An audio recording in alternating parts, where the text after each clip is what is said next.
రంగారెడ్డి జిల్లాలో excise enforcement అధికారులు గంజాయి చాక్లెట్లను పట్టుకున్నారు.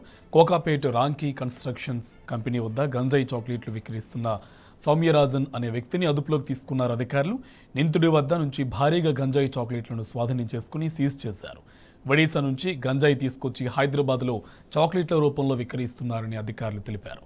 నిందితుడు సౌమ్యరాజన్ను అదుపులోకి తీసుకుని గంజాయి చాక్లెట్స్ దందాను ఎంతకాలం నుంచి కొనసాగిస్తున్నాడు, ఎవరెవరికి విక్రయించాడు అనే సమాచారాన్ని కూపీలాగుతున్నారు అధికారులు.